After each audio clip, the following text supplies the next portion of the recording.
Hello everybody, I'm Raphael Perry and it's time for some more of the Cretan Chronicles. And in tonight's episode, we're still replaying Book 1, The Bloodfeud of Altheus, hoping to finish it off and get into Book 2 by the end of the episode. Now, we're on an alternate path through Book 1, which avoids the favour of Apollo, or the favour of Dionysus, but does grant us the favour of Demeter, which will be highly beneficial in Book 2. Now then, we have arrived at the island of Cythera. O Cythera, you are fairer by far than the finest flower of Aegeus's garden and the realm of Attica, bedecked in summer's finery, while the breath of the fair goddess soothes all it touches. All is peace. Yet even in gardens there is a place where a tall cypress casts its shadows, and nothing may grow. You hear shouts and screams and notice a small boat driven against the life-rending rocks at the beach's edge. A woman shouts out in distress and mortal danger. We could jump in and try to save the woman, decide not to risk the rocks and go ashore instead to meet her, like she'll still be there by that point, or take the clue. And I think the clue would be a good idea right about now. In your frenzied hurry, you nearly dived in with all your armour. Stripping down to your loincloth, you plunge in. As you are not a strong swimmer, you take 10 minutes to cover the 100 yards or so to the boat. Hey, if her boat's being dashed up against the rocks, there's probably some strong wind or currents at the moment. You take hold of it, and almost by a miracle it seems immensely light as the feathers of the birds which fly high above the careworn earth. The woman smiles sweetly. My hero, you've rescued me. If Aphrodite was our patron, maybe we'd get something more out of this, but as it currently stands, we merely get this degree of reward. You manoeuvre the boat away from the rocks. The woman throws her arm around your neck and kisses you on the forehead. Just as you are beginning to enjoy yourself, the husky-voiced one disappears and you are left to swim back to the ship. Have 3 honour points. However, that takes us to a really impressive 43. We're going to need a lot of that in the future.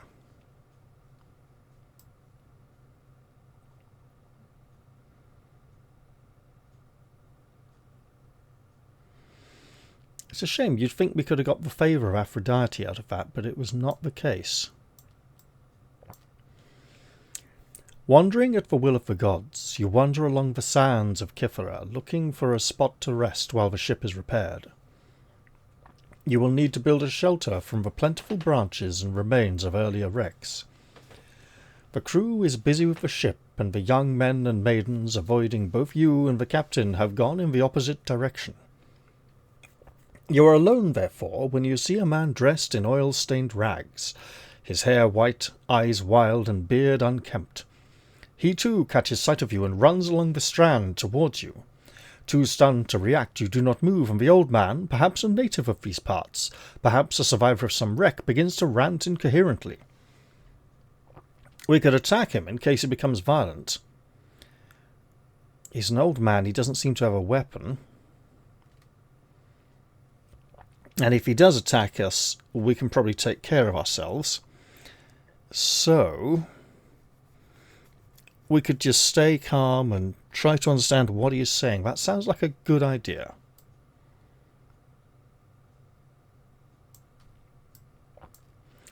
A gift! A gift! Shrieks the wild man with unholy glee, picking small insects out of his beard and squashing them between his fingers. You find that most of your possessions are on the ship, but you could give him some food, a piece of armour, or a weapon. Alternatively, you could give him nothing. He's eating insects out of his beard. Let's give him some proper food, for goodness sake.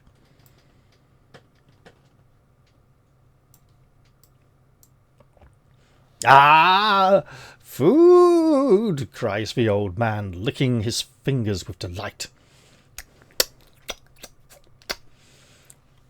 Just as the ambrosia that sustains the high Olympian gods, he seizes the proffered cheese, which creates in their veins ichor, the lifeblood of the divine ones. Yet from their feet the blood may flow. Before you can ask what he might mean, he has gone, back to whatever hovel he inhabits.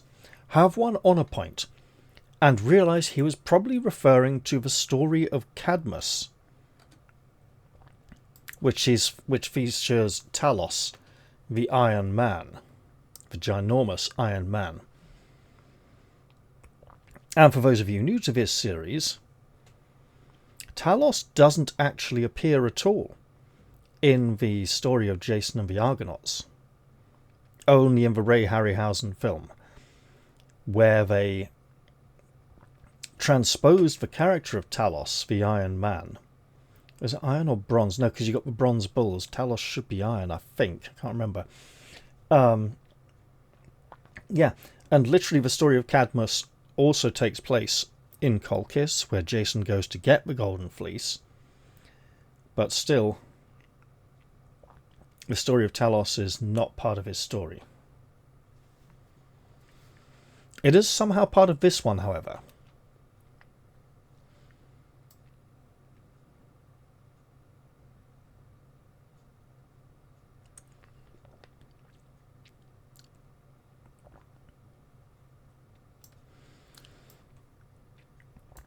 It is now several days since your arrival at Cythera.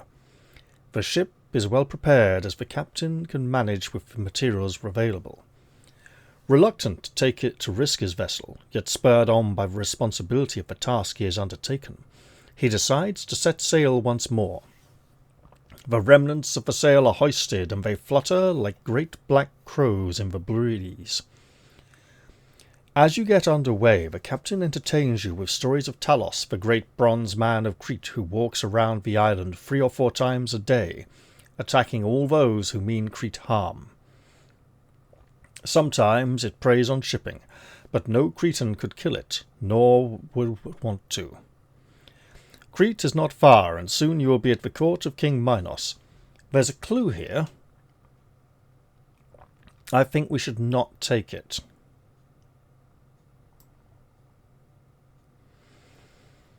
Because what we're going to attempt to do here is avoid certain clues.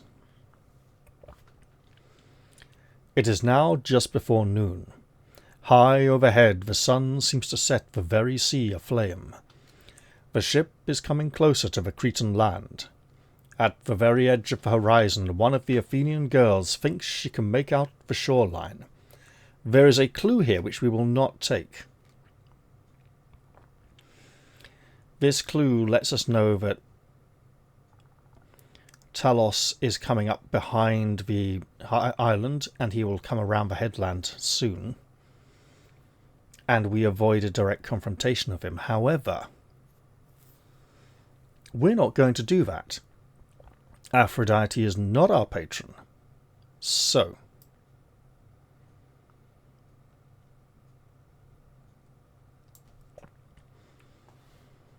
the sea becomes deathly calm, and the seagulls seem to cease their constant crying. From the uttermost west he comes, Talos, the giant of bronze. God-made, he almost runs through the water, gigantic sword in hand. Muscles not made of flesh ripple, and his mouth seems to form itself into an inhuman grin. He cannot speak, but roars his defiance in a strange metallic clanging. You must face Talos in combat. He has a might of 14 and a protection of 18. You have no retreat, but we have a clue. And also the asterisk after the word might lets us know he is a supernatural being. So we will gain an additional 2 might from our magic sword, 2 protection from our magic shield, and 2 from our magic breastplate, taking us up to a ridiculous protection of 26.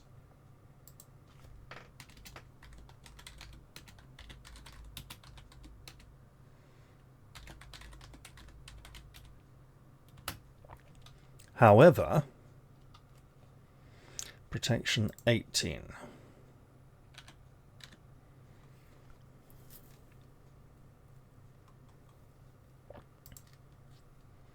We will take the clue.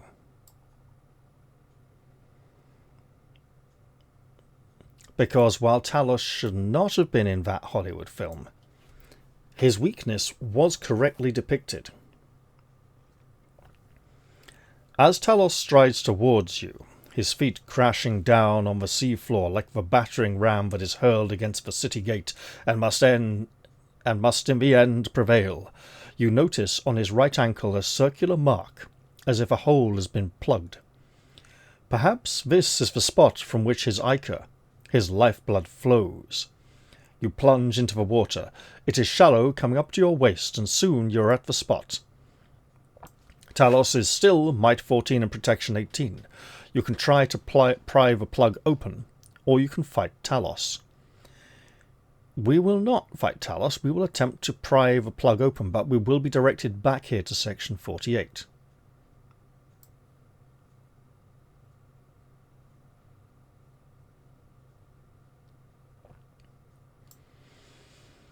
Each time you try to prise the ichor passage open, seeking to rob the giant's body of its sustaining fluid, you succeed on a 4, 5, or 6 on the roll of 1 die.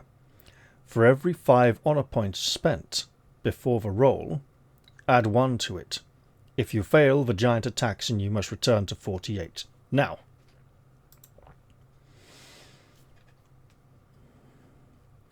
Talos has a might of 14. We have an essential protection of 26. Meaning, he needs to roll a 12 to hit us.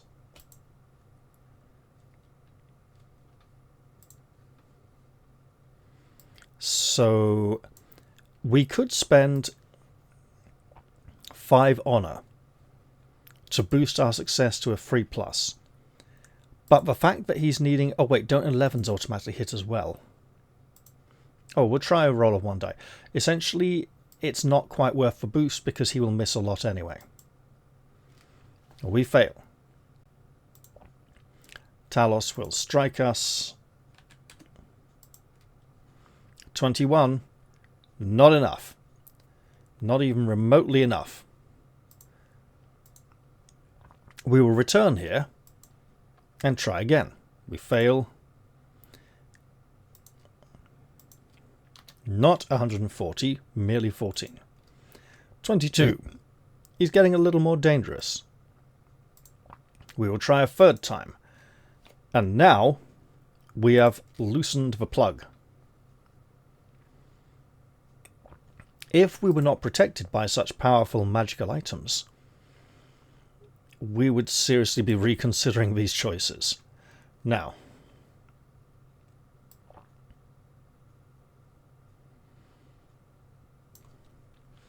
for each round, starting on the next one, before your attack, Talos loses 3 from each of his attributes as the yellow ichor leaks into the water and his life force ebbs. Return to section 48. Should his values fall to 0 or below, however, turn to 469. So,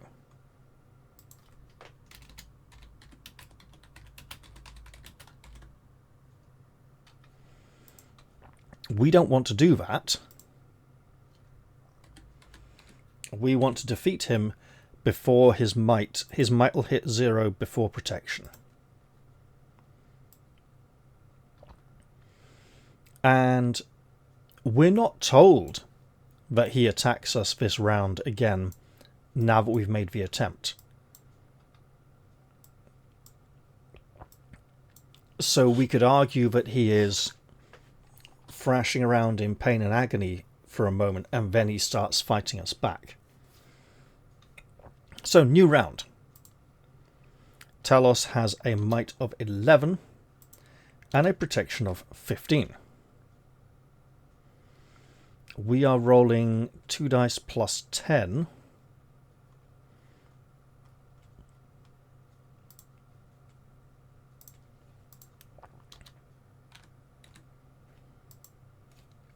20. Absolutely. Talos is wounded. If you hit him 3 times, does that mean he can't be wounded? Well,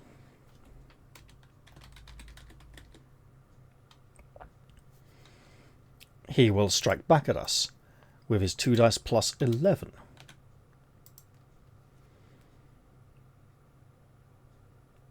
No, doesn't get us. This round his might is lowered to an 8 and his protection to a 12. We have a might of 8, but remember a 2 or 3 always misses. We're rolling at plus 10, aren't we? Yes. A 15 again. That is for second blows struck to Talos. And we are not instructed that he cannot gain the seriously wounded condition. So now, he rolls 1 die, plus 8, and can't hit us. Because the 6 doesn't automatically hit at this point when there's just 1 die. New round, his might drops to 5 and his protection to 9. We're rolling 2 dice plus 10, hoping we don't roll really low. 17. We've landed our 3rd blow on Talos. Next round he would have gone down to might 2, and that would have been our last chance to get that 3rd blow. Again, if we were not so well protected with the magical equipment given to us by Hephaestus, the smith god, we would not have even remotely chose this and would have taken the clues to avoid a direct confrontation with him instead. However, we have struck 3 blows before any of his stats went down to nothing.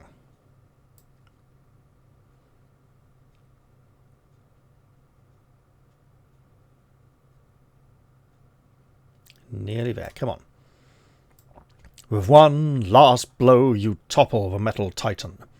His bronze body creaks and groans, sways forward towards the ship, and falls screaming hellishly to the shallows of the sea. Yet from his mouth there still exudes his fiery breath. Perhaps only the Olympian gods can destroy him. In any case, have 8 honor points and go on. Those 8 honor points, taking us up to 52, would be far less impressive if we'd had to spend 5 to get them.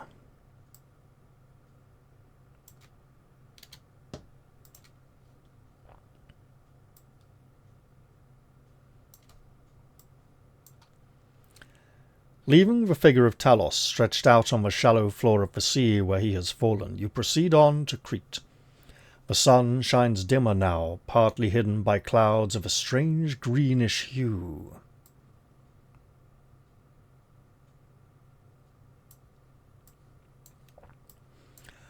One of the sailors shouts, and the others take up the cry. You rush to the bow, and then even you, amicable Altheus, can see it, no longer just a word to you. Crete, in all her savage beauty, fills the horizon. The 7 youths and 7 maidens stand in silence, apprehensive of their fate, and you, Altheus, are not immune from the chill hand clutching at their hearts. You have come far and traversed lands that few who are not heroes would have dared. You think of your mother Aethra, so far away in Trozen, whom you left so long ago. Your trials have been many. The journey to Athens, the war against the Amazons, the voyage, the sea serpent, Fera, Kythera, and most recently of all, the grim, high-towering Talos, killer of all things mortal, crusher of beauty, scourge of Attic youth. Your journey is over. Your quest has just begun. And the adventure will continue in the next book, at the court of King Minos, in the very next episode. Now, this one may have been a bit short, But we got there in the end. And, yep, I cut the previous episode a little short because I've been lucky, didn't want to push my luck too much further. And I couldn't remember quite what Talos' stats were. Anyway, hopefully, having the favour of Demeter, which will allow us to take all of our equipment into the labyrinth to face the Minotaur, will drastically tip the balance of that encounter from virtually impossible to something much more manageable. We may or may not need to spend honour points.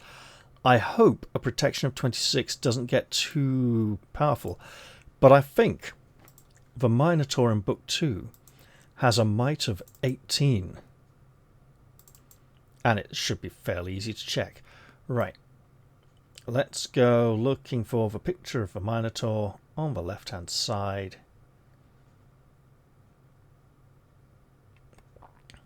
This is the section where we get to keep our equipment. We will be enjoying that one on our next playthrough, Book 2. And what else? Come on, we can get there. Now, we had a torch in the labyrinth. I suspect the lamp, which can be obtained, lasts significantly longer than the torch, but we would have to gain a permanent injury that would mess up our stats to get the lamp. So that's not great. Minotaur has might 15. Oh, so it would need 11s to hit us? Protection 22. The issue is that without the extra 2 points from our magic sword, taking us up to... No, it's not that. It would have a might of 15. We would have a protection of 22 instead of protection 26. With a might of 8 or potentially 10, we would have... With a might of 10, we're not going to be hitting that protection of 22 anywhere near remotely reliably without spending honour points. And the Minotaur has an additional point of health. We would only be able to take 1 point of armour, 1 piece of armour in with us, so we would have a protection of 10, 14, 16, 17 for the patronage of Athena, and it has a might of 15. It doesn't matter how many honour points we have, trying to deal 4 wounds to its protection of 22